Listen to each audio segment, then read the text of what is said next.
खबर आगरा से है, जहां बीते हुए करीब एक साल से आश्रय स्थल आगरा जीवनी मंडी में दूर दराज के शहरों से जो गरीब, असहाय, निर्धन आगरा में रह जाते हैं, जिनके पास इतनी व्यवस्था नहीं होती कि जाड़े, गर्मी, वर्षा में सुरक्षित स्थान, खाने का प्रबंध हो, और जो प्राकृतिक आपदाओं से रहने खाने तक के लिए तबाह हो जाते हैं, उनके लिए, साथ ही साथ जो भी गरीब व निर्धन असहाय हैं, शहर भर में कहीं भी मिल जाए, उन सभी के लिए उनके खाना, चाय, नाश्ता, दवा, ठंडी गर्म पानी की व्यवस्था और आराम करने से लेकर सोने तक की व्यवस्था यहाँ की जाती है। आपको बता दें, आश्रय स्थल जीवनी मंडी आगरा के मुख्य प्रबंधक डॉक्टर महावीर सिंह राजपूत ने बताया कि भारत में पहली बार उत्तर प्रदेश सरकार ने आगरा में पहल करते हुए इस आश्रय स्थल को बहुत सुविधाजनक और भव्य बनाया। आगरा से आरती यादव की रिपोर्ट। अपने इस शेल्टर होम के बारे में जानकारी दीजिएगा, पब्लिक की, जनता की किस प्रकार से आप सेवा कर रहे हैं। देखिए, ये आपको पहले बताऊं, सरकार ने इस शेल्टर होम को आगरा में सबसे भव्य बनाया है। भारत में 100 बेड की इससे सारी सुविधाएं, इसमें 100 बेड का है। हम इसमें 100 बेड जरूर हैं, लेकिन इसमें 50 लोगों को रोक सकते हैं, इतनी सुविधा है। हॉल भी हमारे पास पर्याप्त मात्रा में, हमारे पास रुकने की व्यवस्था के साथ साथ खाने की सारी व्यवस्था रहती है। जो लोग हमारे यहाँ आते हैं सबको पहले भोजन भी कराते हैं निःशुल्क, कंबल भी देते हैं, सारी व्यवस्थाएं जो सर्दी में होनी चाहिए, हीटर से लेकर गीजर तक सारी व्यवस्थाएं।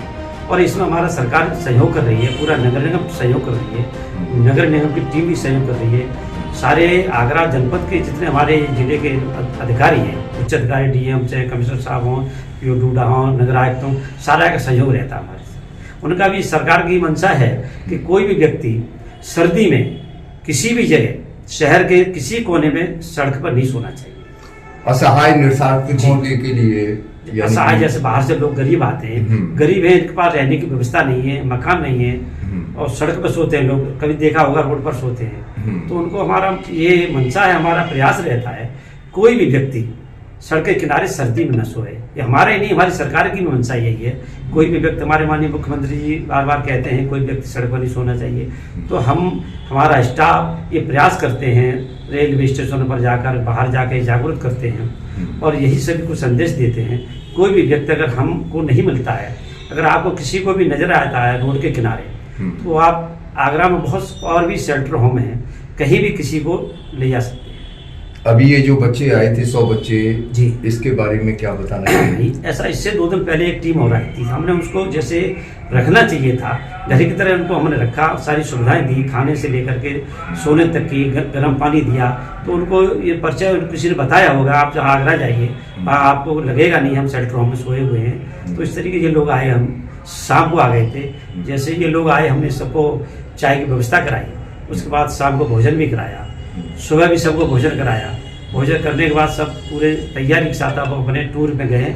अभी शाम तक कहीं भी जा सकते हैं, किसी प्रकार की इनको खाने की दिक्कत नहीं होगी। जैसे बाहर से तमाम में से इस प्रकार के टूर वगैरह आते हैं, जैसे अनाथ आश्रम से संबंधित या वहाँ से संबंधित, या जैसे आपदाएं वगैरह हो जाती हैं शहर के अंदर, उनसे संबंधित, जैसे अभी घटिया आजम खां पे हमारे यहाँ फैमिली रुकी हुई है मेरे। हाँ, इस तरीके से अगर कोई भी आता है, हमको इसी तरीके से उनकी सेवा करेंगे और सेवा करने का हमको बहुत अच्छा लगता है कि हमको मौका मिला है सेवा करने का, तो हम प्रयास करेंगे हमको इस तरीके से सेवा करने का।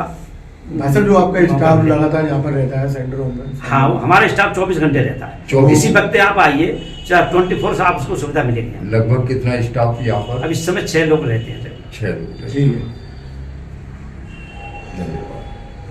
शेल्टर होम की विशेषताओं के बारे में बताइए, जो जनता को मालूम हो कि यहाँ कौन कौन सी सुविधाओं से युक्त जो है ये शेल्टर होम आप चला रहे हैं। मैं मेघा वशिष्ठ यहाँ प्रबंधक का कार्य करती हूँ। मेरे यहाँ आप किसी भी समय आ सकते हैं, कोई भी आइए, किसी भी समय पर विजिट होगी। हम 24 घंटे तत्पर रहते हैं, सारी सुविधाएं उपलब्ध हैं। बच्चों को बच्चे हों या बड़े हों, सबको सोने के लिए कंबल और ये गीजर है और हीटर है, खाने की सारी सुविधाएं उपलब्ध रहती हैं। मतलब मौसम से संबंधित? हाँ, सारी बातें, जैसे अनुरूप मौसम होता है ऐसी सारी सुविधाएं उपलब्ध होती हैं। हमारा अधिक से अधिक प्रयास होता है कि हमारे आए हुए अतिथियों का हम सम्मान करें, उनको बिठाएं, उनको खिलाएं। तो बाहर जैसे लोग बाग सड़कों पे, फुटपाथों पे इधर उधर सोते हैं, उनको खोज भी किस प्रकार से आप करवाते हैं, किस प्रकार से आपको ये जानकारी होती है? हमारी टीम जाती है हॉस्पिटलों में, और ये रेलवे स्टेशन, बस स्टैंड और फुटपाथ पे जो भी दिखते हैं लोग, उनको लेके आते हैं, यहाँ पे सुलाते हैं, उनको खाना की सारी व्यवस्था देते हैं रोकने। लगभग कितने समय से ये सेंटर होम का संचालन हो रहा है? लगभग ये 1 साल से। 1 साल से। जी अभी 1 साल हुआ है इसका संचालन होते हुए। हाँ, 1 साल से नगर निगम कर रही थी, हमें 3 महीने ही हुए हैं। इसमें कहाँ से सहयोग प्राप्त हो रहा है? संस्था को चलाने में कहाँ से सहयोग प्राप्त हो रहा है?